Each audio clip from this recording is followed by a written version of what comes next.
అమానుషమైన వర్ణ వివక్షపై అలుపెరగని పోరు సరిపిన వ్యక్తిగా చరిత్రలో ప్రముఖ స్థానం దక్కించుకున్నారు దక్షిణాఫ్రికా మాజీ అధ్యక్షుడు నెల్సన్ మండేలా. చీకటి కంటంలో వెలుగులు నింపిన వ్యక్తిగా విశేష ఖ్యాతిని సొంతం చేసుకున్న నెల్సన్ మండేలా గురించి ఈ వీడియోలో తెలుసుకుందాం. నెల్సన్ మండేలా అసలు పేరు రోహిలాలా మండేలా. ఇతను 1918 జూలై 18న దక్షిణాఫ్రికాలో కేప్ ప్రాంతంలో ట్రాన్స్కేయన్ రాజవంశంలో పుట్టారు. మండేలా పేరులోని రోహిలాలా అనే పదానికి ఓ అర్థం ఉంది. జోష భాషలో రోహిలాలా అంటే అల్లరి చేసేవాడు అని అర్థం. దానికి తగ్గట్టే నెల్సన్ బాగా అల్లరి చేసేవాడు. అయితే చివరికి అది ఒక జాతి దాస్య శృంఖలాలను పటాపంచలు చేస్తుందని ఎవరూ ఊహించలేదు. ఇక ఇతని చదువు 5వ ఏట ప్రారంభమైంది. వారి కుటుంబంలో బడికి వెళ్లిన మొదటి వ్యక్తి అతనే. స్కూల్లోని ఒక మెథడిస్ట్ ఉపాధ్యాయుడు అతనికి నెల్సన్ అనే పేరు పెట్టాడు.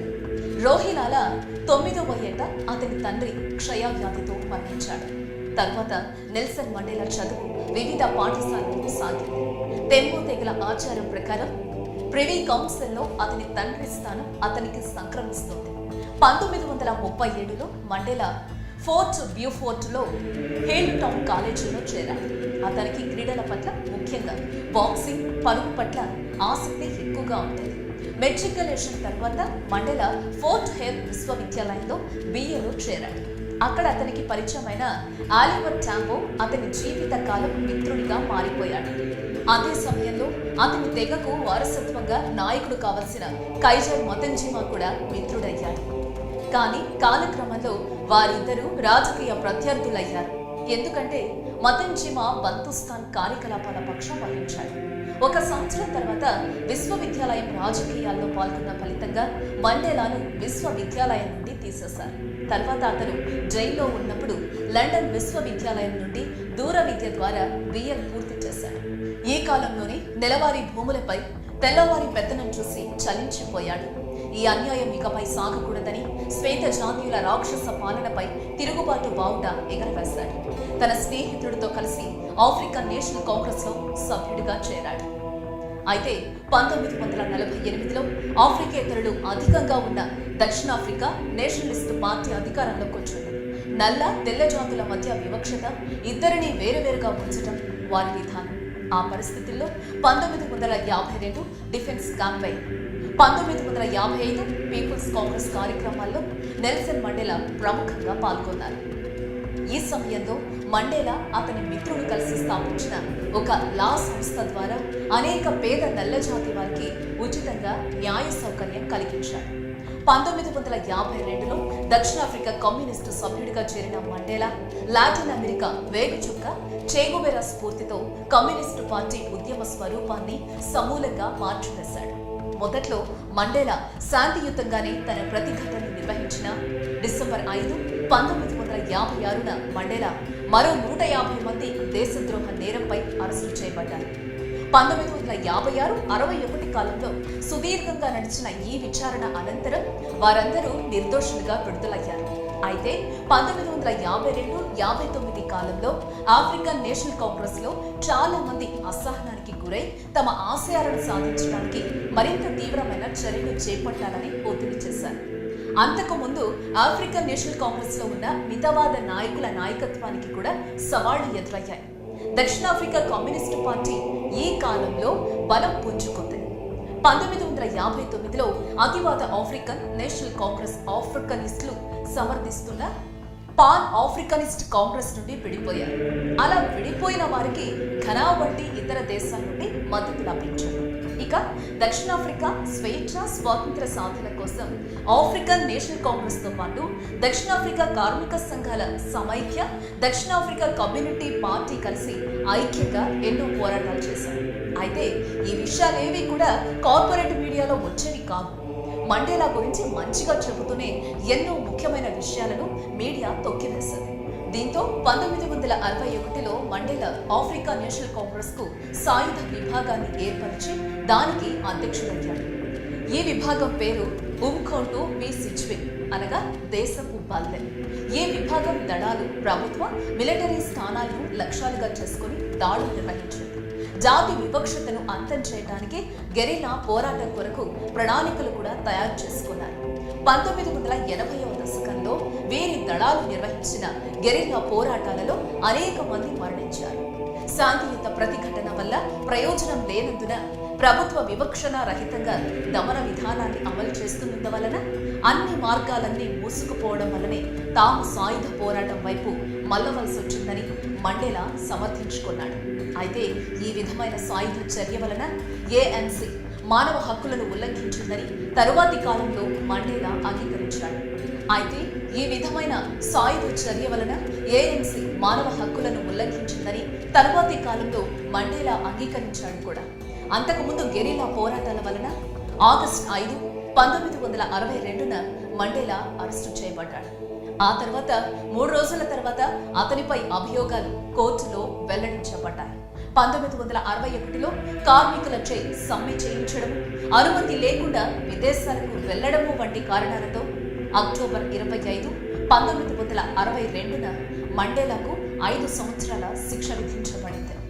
2 ఏళ్ల తర్వాత జూన్ 11, 1964న అంతకుముందు ANCలో అతని కార్యకలాపాల విషయంలో మరొక తీర్పు వెలువడింది. మండేలా అరెస్ట్ అయిన సమయంలోనే ప్రభుత్వం అనేక ప్రముఖ ANC నాయకులను అరెస్టు చేసింది. మండేలా పైన, తక్కిన వారిపైన తీవ్రమైన నేరాలు ఆరోపించారు. అయితే దేశద్రోహ చర్యల అభియోగాన్ని, విదేశాలతో కూడి దేశంపై దాడి జరపడాన్ని మండేలా నిరాకరించాడు. కొన్ని విధ్వంసకర చర్యల బాధ్యతను మాత్రం మండేలా ఒప్పుకున్నాడు. ఏప్రిల్ 20, 1964న ప్రిటోరియాలో న్యాయస్థానం ఎదుట మండేలా తన లక్ష్యాలను సాధించడానికి ANC సాయుధ పోరాట విధానాన్ని ఎందుకు అవలంబింపవలసి వచ్చిందో వివరించాడు. తమ శాంతియుత ప్రతిఘటన ఎలా విఫలమైందో తెలియచెప్పాడు. ప్రభుత్వ దమన విధానం తరువాత కూడా తాము అలానే ఉండిపోతే ప్రభుత్వ విధానాలకు అంగీకరించి లొంగిపోయినట్లే అవుతుందని తేల్చి చెప్పాడు. ప్రభుత్వ విధానాలు దేశ ఆర్థిక వ్యవస్థను ఎలా నిర్వీర్యం చేస్తున్నాయో వివరించి తన ఉద్దేశాన్ని ఘనంగా చాటి చెప్పాడు. ఆ సందర్భంలో అతను చెప్పిన నా జీవితమంతా ఆఫ్రికన్ జనుల సంఘర్షణకే అంకితం. తెల్లవారి పెత్తనాన్ని, నల్లవారి పెత్తనాన్ని నేను ప్రతిఘటించాను. అందరూ సహృద్భావంతో కలిసి ఉండి అందరికీ సమాన అవకాశాలు లభించే ప్రజాస్వామ్యం, స్వేచ్ఛ సమాజం నాకు అత్యంత ప్రియమైన లక్ష్యాలు. అందుకోసమే నేను జీవిస్తున్నాను. అవసరమైతే అందుకోసం మరణించడానికి కూడా నేను సిద్ధపడి ఉన్నాను అనే వ్యాఖ్యలు ప్రపంచానికి నెల్సన్ మండేలాను ఓ గొప్ప వ్యక్తిగా పరిచయం చేశాయి. అయితే అప్పటి వాదనల తర్వాత మండేలాకు 18 సంవత్సరాలు శిక్ష విధించడంతో రొబెన్ డివిలో కారాగార శిక్ష అనుభవించాడు. అతని 27 సంవత్సరాల జైలు జీవితంలో 18 సంవత్సరాలు ఇక్కడే గడిచింది. అక్కడ అతన్ని అందరికంటే తక్కువ స్థాయి డిగ్రేడ్ ఖైదీగా చూసిన ఏ మాత్రం కలవరపడలేదు. 1982లో మండేలా మరికొందరు నాయకులను రాబెన్ డివి నుండి పోల్స్ఫోర్డ్ జైలుకు మార్చారు. ఇతర యువ ఖైదీలపై మండేలా ప్రభావం పడకుండా ఇలా చేశారని అంటారు. 1985లో మండేలా కనుక సాయుధ పోరాటాన్ని త్యజిస్తే అతనిని విడుదల చేస్తానని దక్షిణాఫ్రికా ప్రెసిడెంట్ పీటర్ బిలియన్ బోధ ప్రకటించాడు. అయితే మండేలా ఈ ప్రభుత్వ ఆఫర్ను తిరస్కరించాడు. అతని కుమార్తె ద్వారా అతను విడుదల చేసిన ప్రకటనలో ప్రజల సంస్థలను నిషేధించినప్పుడు నాకిచ్చిన స్వేచ్ఛకు అర్థమేముంది? స్వతంత్రుడైన వ్యక్తి మాత్రమే ఇచ్చిపుచ్చుకునే చర్చలు జరపవచ్చు. ఖైదీ ఇటువంటి కాంట్రాక్టుల్లో ప్రవేశించలేడు అని పేర్కొన్నాడు. 1985లో మండేలా ప్రభుత్వ ప్రతినిధుల మధ్య మొదటి సమావేశం జరిగింది. తరువాతి 4 సంవత్సరాల్లో అనేక సమావేశాలు జరిగాయి. వీటి వల్ల మరిన్ని చర్చలకు అవకాశం కలిగింది. కానీ ఏమాత్రం పురోగతి లేదు. మండేలా జైలు జీవితం గడిపిన కాలమంతా దక్షిణాఫ్రికా ప్రభుత్వానికి బయట నుంచి మరియు లోపల నుంచి అతన్ని జైలు నుంచి విడుదల చేయమని ఒత్తిళ్లు ఎక్కువయ్యాయి. 1989లో బోతా వైఫల్యంతో ఫ్రెడరిక్ విలియం క్లర్క్ అధ్యక్షుడయ్యారు. క్లర్క్ ఫిబ్రవరి 1990లో మండేలాను జైలు నుంచి విడుదల చేయడానికి ఉత్తర్వులు జారీ చేశారు. ఫిబ్రవరి 2, 1990న దక్షిణాఫ్రికా అధ్యక్షుడైన Frederick de Klerk African National Congress ఇతర జాతి వివక్ష వ్యతిరేక పోరాట సంస్థల మీద నిషేధాన్ని ఎత్తివేస్తున్నట్లు మండేలా తొందరలో విడుదలవబోతున్నట్లు ప్రకటించాడు. దాంతో మండేలా విక్టర్ వెర్స్టర్ జైలు నుంచి ఫిబ్రవరి 11, 1990న విడుదలవ్వడం జరిగింది. మండేలా విడుదలైన రోజున ఆయన జాతిని ఉద్దేశించి ప్రసంగించారు. ఈ ఉపన్యాసంలో ఆయన శాంతికి కట్టుబడి ఉన్నారని, ఇందుకోసం శ్వేత జాతీయులతో ఒప్పందానికి సిద్ధమని ప్రకటించారు. కానీ జాతి వివక్షతకు వ్యతిరేకంగా ఆఫ్రికన్ నేషనల్ కాంగ్రెస్ సాగించే పోరు మాత్రం ఆగదని ప్రకటించి సంచలనం రేపారు. జైలు నుంచి విడుదలైన తరువాత ఆఫ్రికన్ నేషనల్ కాంగ్రెస్ నాయకత్వ పగ్గాలను తిరిగి మండేలా స్వీకరించాడు. 1990-94 మధ్యలో బహుళ పక్షాలతో సమావేశాన్ని ఏర్పరిచి దేశంలో మొట్టమొదటిసారిగా అన్ని జాతుల వారిని కలిపి ఎన్నికలకు నిర్వహించేటట్టు చేశాడు. ఆఫ్రికన్ నేషనల్ కాంగ్రెస్ దాని మీద నిషేధం ఎత్తివేసిన తర్వాత మొదటిసారిగా 1991లో జాతీయ సమావేశాన్ని ఏర్పాటు చేసి మండేలాను అధ్యక్షుడిగా ఎన్నుకుంది. మండేలా జైల్లో ఉన్నప్పుడు పార్టీ పగ్గాలు చేపట్టిన పాత స్నేహితుడు ఆలివర్ టాంబో జాతీయ అధ్యక్షుడయ్యాడు. అయితే అంతకు ముందే మండేలా జైల్లో ఉండగానే దక్షిణాఫ్రికా ప్రెసిడెంట్ డి క్లర్క్తో చర్చలు సాగించాడు. 1993లో సీనియర్ ANC నాయకుడు క్రిస్ హనీ హత్య జరిగినప్పుడు దేశం అంతర్యుద్ధంలో పడిపోయే పరిస్థితి ఎదురైంది. అప్పుడు దేశంలో శాంతి కోసం మండేలా చేసిన అప్పీల్ ఒక దేశ రాజకీయాల్లో కీలకంగా మారింది. అయితే కొద్దిపాటి అలజడుల తర్వాత దేశంలో శాంతి నెలకొంది. ఏప్రిల్ 27, 1994లో సార్వజనిక ఎన్నికలు జరగాలని నిశ్చయించారు. అప్పుడే దక్షిణాఫ్రికాలో మొదటిసారిగా పూర్తి ప్రజాస్వామ్యంతో కూడిన ఎన్నికలు జరిగాయి. ఈ ఎన్నికల్లో ఆఫ్రికన్ నేషనల్ కాంగ్రెస్ 62% ఓట్లను సాధించింది.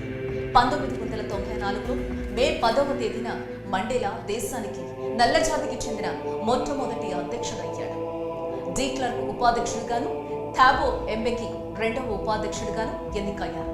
1994 మే నుంచి జూన్ 1999 దాకా అధ్యక్షుడిగా పనిచేసిన మండేలా జాతీయ, అంతర్జాతీయ విధానాల్లో ప్రముఖ పాత్ర పోషించి ప్రపంచం నలుమూలల నుంచి ప్రశంసలు అందుకున్నాడు. క్రీడల పట్ల మక్కువ ఉన్న మండేలా వాటి ద్వారా కూడా శాంతికి బాటలు వేశాడు. దీనికి 1995లో దక్షిణాఫ్రికాలో జరిగిన రగ్బీ ప్రపంచ కప్ పోటీలు వేదికయ్యాయి. ఫైనల్ మ్యాచ్లో దక్షిణాఫ్రికా జట్టు న్యూజిలాండ్ జట్టుపై గెలిచిన తర్వాత మండేలా దక్షిణాఫ్రికా జెర్సీని ధరించి ఆ జట్టు నాయకుడైన ఫ్రాంకాయిస్ పైనార్కు ట్రోఫీ అందజేశాడు. ఈ సంఘటన దక్షిణాఫ్రికాలో శ్వేత జాతీయులకు, నల్ల జాతి వారికి కుదిరిన సయోధ్యలో ముఖ్యమైన అధ్యాయంగా పేర్కొంటారు. తన పదవీ కాలంలో మిగతా ప్రపంచంతో సత్సంబంధాలు నెలకొల్పి అంతర్జాతీయ సమాజాన్ని ఆకర్షించిన మండేలా కొన్ని వివాదాలను, ఎన్నో ప్రశంసలను అందుకున్నాడు. 1994లో 77 సంవత్సరాల వయసులో అధ్యక్ష పదవిని చేపట్టి ఆ పదవిని అలంకరించిన వారిలో అతిపెద్ద వయస్కుడయ్యాడు మండేలా. అయితే రెండవసారి మరలా ఎన్నికల్లో పోటీ చేయరాదని నిశ్చయించుకుని తనకు అధికార వ్యామోహం లేదని బలంగా చాటి చెప్పారు. అరుణిత్యం, నల్లజాతి బానిసత్వ విముక్తి కోసం పోరాడి దానిని సాధించిన మండేలా తన జీవితంలో ఎన్నో అవార్డులు, ప్రశంసలు కూడా అందుకున్నాడు. 1990లో భారత ప్రభుత్వం మండేలాకు భారతదేశపు అత్యున్నత పురస్కారం భారతరత్నను ప్రకటించింది. అదే సంవత్సరం సోవియట్ ప్రభుత్వం లెనిన్ శాంతి బహుమతిని ప్రకటించి సత్కరించింది. 1992లో టర్కీ అటాటర్క్ శాంతి బహుమతిని ప్రకటించింది. ఎన్ని ప్రశంసలను అందుకున్న మండేలా కొన్ని విమర్శలు ఎదుర్కొన్నారు. నెల్సన్ మండేలా వారసుల కోసం ఏర్పరిచిన నెల్సన్ మండేలా ట్రస్ట్కు వచ్చిన విరాళాలపై వివాదం నెలకొంది. అలాగే వజ్రాల మైనింగ్ విషయంలోనూ ఆయనపై విమర్శలు వచ్చాయి. వీటితో పాటు జింబాబ్వే అధ్యక్షుడు రాబర్ట్ ముగాబే అవినీతిని సమర్థించాడన్న ఆరోపణలు ఉన్నాయి. ఇక వ్యక్తిగత జీవితంలోనూ మండేలా కొన్ని విమర్శలు ఎదుర్కొన్నాడు. మండేలా 3 సార్లు వివాహం చేసుకున్నాడు. 6 మంది సంతానం, 20 మంది మనమలు, మనవరాలు, ఇంకా పెద్ద సంఖ్యలో మునిమనములు కూడా ఆయనకున్నారు. 3 పెళ్లిలు కూడా వివాదాల మధ్య మొదలై వివాదాలతోనే ముగిశాయి. ఏదేమైనా ఆఫ్రికాలో అధిక సంఖ్యలో ఉన్న ఆఫ్రికన్లకు సాధికారత చేకూర్చేందుకు తన జీవితాన్ని అంకితం చేసి వర్ణ, లింగ వివక్ష లేని, మరణదండం లేని రాజ్యాంగాన్ని రచించి ఆఫ్రికన్ల హృదయాల్లో చిరస్థాయిగా నిలిచిపోయారు నెల్సన్ మండేలా. అలాగే ఓ తెగకు నాయకుడిగా జన్మించి నైసత్వానికి వ్యతిరేకంగా ఉద్యమించి ఆ కల సాకారం చేసిన నిజమైన నాయకుడిగా ఆయన తన ప్రస్థానాన్ని కొనసాగించడం ఆదర్శప్రాయమైన విషయంగా చెప్పుకోవచ్చు. ఇక తన పోరాటాలతో ఆఫ్రికా దాస్య శృంఖలాలను ఛేదించి ప్రపంచవ్యాప్తంగా గుర్తింపు తెచ్చుకున్న మండేలా తీవ్ర శ్వాసకోశ సంబంధ అస్వస్థతతో బాధపడుతూ 2013 డిసెంబర్ 5న మరణించారు. దీంతో ప్రపంచానికి మార్గనిర్దేశకత్వం వహించిన ఒక వేగి చుక్క నింగికి ఎగిసినట్టయింది. సో ఇది ఫ్రెండ్స్, నెల్సన్ మండేలా గురించి మేము మీకు అందిస్తున్న సమాచారం. మీకు ఈ వీడియో నచ్చినట్లయితే లైక్ చేయండి, షేర్ చేయండి.